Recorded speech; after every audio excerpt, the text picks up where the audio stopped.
আজকে আমরা কপি চারা লাগাবো আমার ক্ষেতে। এর আগে দেখুন আমাদের টমেটো গাছে ফুল চলে আসছে, পাতাকপি লাগিয়েছি, তারপরে মূলা আছে, পুঁইশাক আছে। আজকে আমরা আসলে শালগম চারা লাগাচ্ছি বন্ধুরা। দেখুন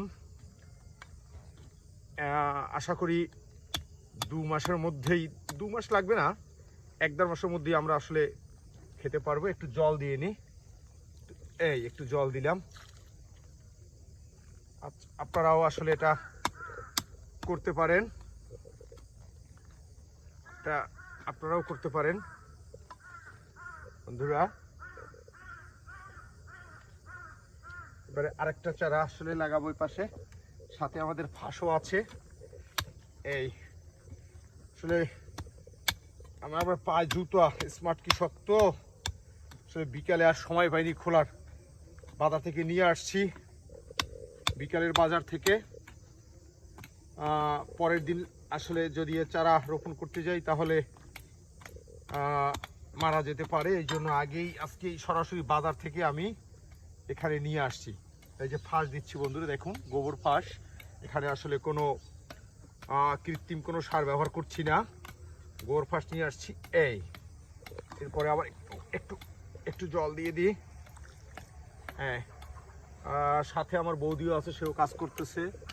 আর এই যে তাকেও দেখা যাচ্ছে, সেও খুব ব্যাপক পরিশ্রমী, সেও একজন স্মার্ট কৃষক।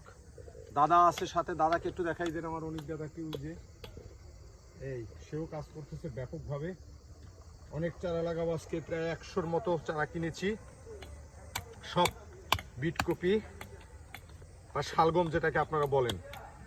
ক্যামেরায় আছে ইলা, তাকেও আমরা একটু পরে আসলে নিয়ে আসব ভিডিওর মধ্যে। দেখুন এইখানে কি ইলা, এখানে একটা লাগানো যায় নাকি এইখানে? হ্যাঁ, তা ঠিক আছে, তাহলে এখানেও একটা লাগাই দিই। অনেক শক্ত মাটি বাবা, খুব শক্ত, অনেক শক্ত মাটি, এটা অনেক কষ্ট। যাক, এইখানে একটা লাগাই দেয়। এখানে আরেকটু আসলে বন্ধুরা, আরেকটু যদি আসলে মাটিটা একটু গুঁড়া থাকতো তাহলে আসলে আরো একটু সুন্দর হইতো বা লাগানো ইজি হইতো আসলে। যাই হোক, এটাও চলবে, অসুবিধা নাই। একটু এখানে দিয়ে দেই, এই যে একটু ফাঁস দিয়ে দিই, ফাঁস, গোবর সার যেটাকে বলে, কম্পোস্ট। এখন এখানে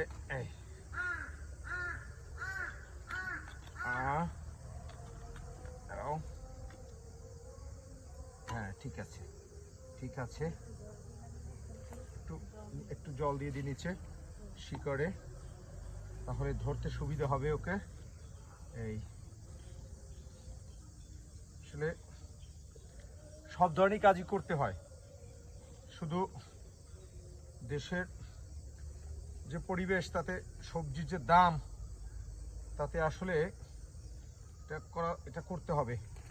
এছাড়াও যদি আপনার সুযোগ থাকে বাড়ির আঙিনায়, তা এটা করতে পারেন। দেখুন আরো দেখি আমাদের এই যে বেগুন গাছ হয়েছে, বেগুন দেখেন, বেগুনেও ফুল চলে আসছে, বেগুন, পাতাকপি, মরিচ আজকে লাগিয়েছি। এখানে কচু আছে, কচু, মানকচু, সবকিছুই আসলে আমরা একটু এবার বৃষ্টির কারণে দেরি করেই লাগিয়েছি, তারপরও আশা করি আমরা আসলে খেতে পারবো সিজনের মধ্যেই। মূলা শাক তো বড়ই হয়ে গেছে, মূলা শাক দেখুন কত সুন্দর। তো বন্ধুরা, আপনারাও আশা করি আপনাদের বাড়ির আঙিনাতে বা আপনাদের খোলা জায়গা থাকলে সেখানে অবশ্যই এটা করবেন। এদিকে একটু ক্যামেরাটা ঘুরিয়ে, এদিকে আমাদের অনেক আছে, দেখেন অনেক চারা, এই যে অনেক চারা কিনেছি, অনেক, এগুলি সব লাগাবো। দেখুন কতগুলো, এই আবার দেখুন লাল শাক আছে, লাল শাক, ক্যামেরা একটু একটু হাইলাইট করা যাক। এই যে দেখুন লাল শাক, এই যে কেবলমাত্র এই যে 4 পাতা হয়েছে লাল শাক। এই পালং শাক আছে এর মধ্যে, এই যে পালং শাকও দেখা যায়, দেখুন এই যে পালং শাক, এই দেখুন পালং শাক, এই যে পালং শাক, এই আর পুঁই শাক এখনো হয়নি। এইটা হচ্ছে চিকুন, যে শলা বেগুন বলা হয়, শলা বেগুনের চারা, আশা করি অনেক সুন্দর হবে। এই তারপরে এইদিকে আরো অনেক অনেক দূর আমরা যে ওই যে অনেক দূরে কপি লাগিয়েছি।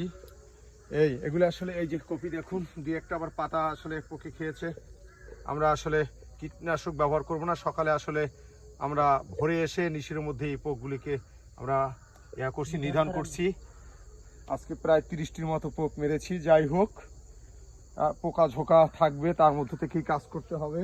এই পাতাকপিতে এটা কপি হওয়া শুরু হয়ে গেছে। হ্যাঁ, সর্বনাশ। হ্যাঁ, এদের তো স্বাস্থ্য ভালো হয়েছে। এই টমেটোটা আজকে 60 টাকা টমেটো কিনলাম, আশা করি আমাদের পরের সপ্তাহে টমেটো কিনবো না। এই যে ফল চলে আসছে। তো এবার আমরা আমি একটু ক্যামেরায় যাই। দেখুন এই যে ক্যামেরা ধরেছিল, এই ইলাকে একটু দেখলাম। এ তো ক্যামেরায় সাহায্য করেছিল। এই যে অনেক সে কাজ করতেছে। দেখুন, বাহ, কপি লাগাচ্ছে। তো বন্ধুরা, তো এখন আসলে আমরা বিদায় নেব। পরে আবার আমার সবজি খেতে আবারও আসবো অন্য কোনো সময়।